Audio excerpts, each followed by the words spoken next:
Hello everybody, Blue Dooley, and we're back on the 53 hauler still. And in this video, we are going to actually paint some of the parts of the truck. Hooray! We also have to take the rear end apart because during a test drive, I might have screwed up something in the rear end. But we're going to start with the back panels of the truck first, as I still need to make some parts for the cab. And while the Cricut does a good job cutting out stickers to make masks out of, I had problems with a couple of R's, so I need to adjust those a little bit before I can actually start painting the cab. Plus I actually need to add a few more holes to the cab for mirror mounts. I think first we'll get the panels masked off so we can start putting paint on them, because I'm kind of running out of time and I really need to get paint. Oh, and the wheel lift completely done by the end of this video as well. This is more than 11 minutes sped up to 5 times speed because I was on the struggle bus. Now, this is the first time I've tried to use the Cricut to make paint masks for RC. And I figured we'd start with the big numbers. They were easy to peel apart. I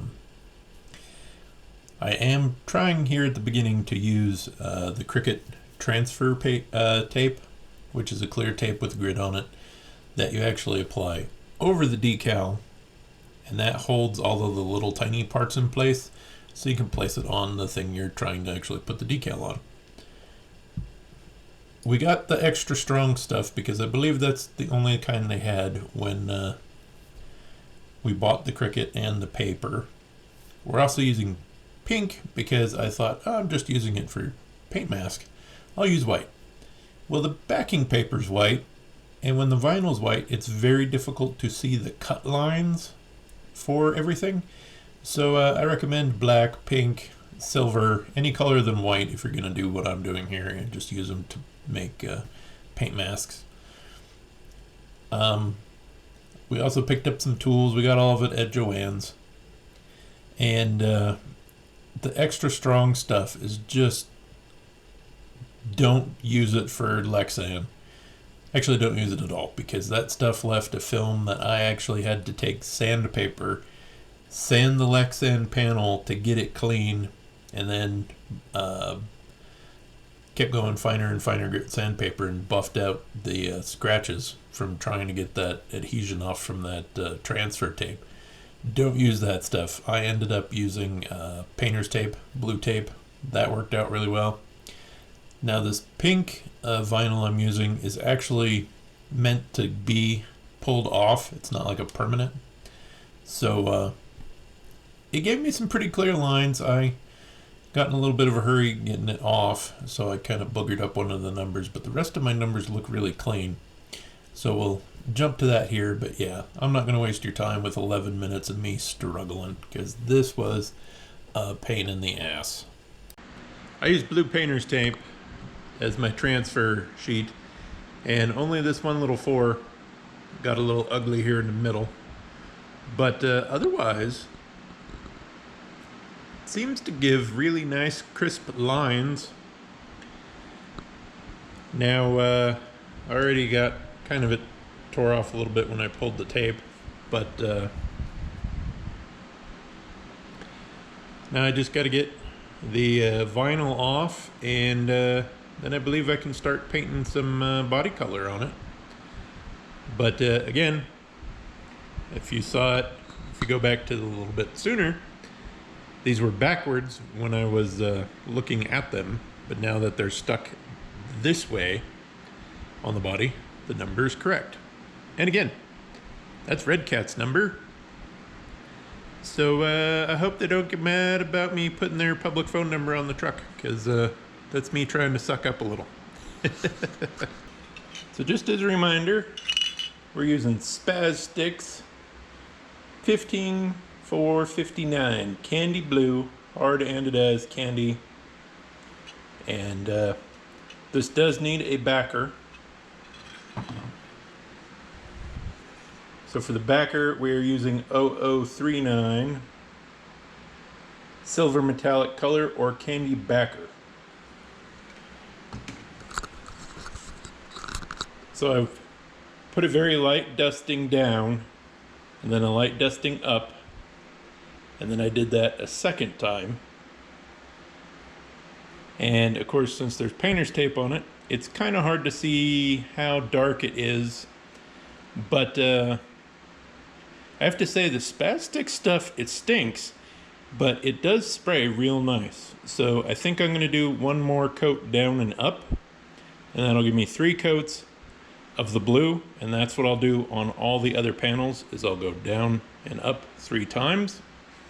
The cab will be a little harder as since it's curved, but I'll do the same kind of thing. I'll try to do one light coat down, a very light coat up, wait a little bit, do a second coat, wait a little bit, and then do a third coat. My 6 kind of got a little ugly when I was peeling it off, but the rest of the numbers I think did come out looking really good. So this candies really don't pop until you get that backer color on them, and I kind of want it a little darker, so that's why I'm going to do 3 coats instead of just the 2, as I kind of want a darker kind of metallic candy or a darker candy. But yeah, that stuff sprays really nice. It stinks to high heaven, but it sprays real nice. And I think color and spray pattern and evenness matters a little more than what it smells like. But yeah, I'm not gonna get the silver on it in this video. Well, I'm a little surprised that the pinion gear decided to check out. I had expected the ring gear or the spider gears and the differential to have taken the brunt of the problem, but there's the teeth. There's only one tooth left on the pinion. So I guess I will order a pinion. I ordered a locker because I wasn't sure that, I thought for sure it was those spider gears that came apart, because the wheels would spin pretty freely independent of each other. So yeah, I guess we'll find a pinion and probably have to do a little shimming, because the brushless motor, that's a little too much power for that pinion if you want to drive it a little bit stupid. So oops. Of course, someone would have to be mowing their yard while I'm trying to film. And I know up this close, my glue job doesn't look very good, as I've mentioned several times, trying to get these tires dismounted has been a giant pain. But those are 2.5mm studs, or cap screws fed in through the back with some tiny nylon washers and then just regular hardware. I couldn't get the black nuts for some reason. They only had chrome, but I got the screws and the nuts at Tacoma Screw. The nylon washers I got at D&B Supply. And I'm going to get some flat black or a semi-flat black to paint all the hardware. So all the hardware will be black, and that will also kind of act as a Loctite on those nuts. But the wheels and the center cap are gunmetal on the rear, and I'll get the front, since the center caps are finally dry, I'll get the front put back together and we'll check that out. So the front, I did put the CEN black spikes on, and with the gunmetal, I think that looks really good. The bumper and the grill guard push bar, also gunmetal. I'm really kind of glad I went with the gunmetal instead of just gloss black like I had initially planned. I think that gunmetal is going to sparkle a bit more in the sunlight and just look really killer with the body paint. Let's see if the camera can focus. But these are just very tiny nylon washers. They're a little loose on the 2.5 millimeter bolts, but that'll keep the nut when tightening from screwing up the paint on the wheel, so that's why I've been using them. Good news, the linear actuator finally showed up. Filming this on a Tuesday. I had to redo my lower mount because I wanted to adjust some angles and placement on things, which means I'm going to have to kind of rethink how I'm going to do some of the tidying up work to kind of hide things. But I put the bed on to check clearances, and I don't think I actually need to do as much as I thought. So let's get you in here, show you what we got. So this little guy is the holdup. It is an Accutronics L1250 100R6R. It's 50 millimeter travel, and I believe this is 100-to-1 ratio. The dump truck had a L16 100-150. But this is the little guy we were waiting on. And I had used some channel. My mount's a little crooked, but thankfully, the only time you're going to see it's on video. When I'm talking about it. After the bed and everything's on, you won't see it. But I went from channel aluminum to a brass rectangle stock so I could move. Let's get over here so I can kind of show you. So I needed to move the actuator back further, and that thinner piece of brass stock let me move it back further. Unfortunately, now I got extra holes in the frame, but again, you're not going to see any of this when the bed's on. So that actually puts the long actuator's main body tucked into the chassis a little bit, and then that U-joint's going to set it out here a little bit. But that's all right. That tucks everything up closer to the back end of the truck. And right now, so I got a single stop on this one. And this actually produces enough power that it'll actually slide this despite being clamped on there really good.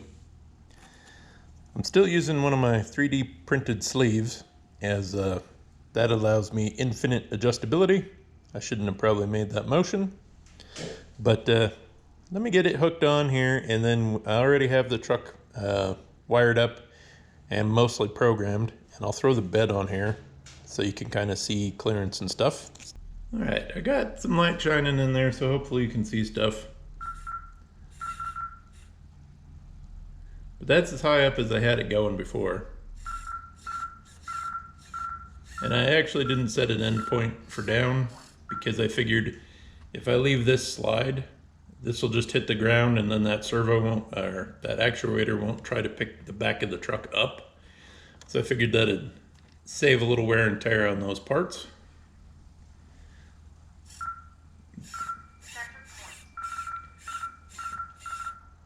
But yeah, it actually clears everything with plenty of room to spare. I will adjust my endpoint there and tuck that up a little closer. But as you can see, I'll set it back down here. Oops.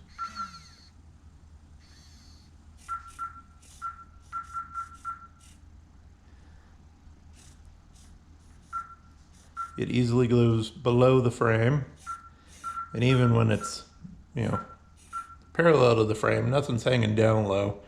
So that makes me a little happier than I had it before, where that servo was hanging a little below frame.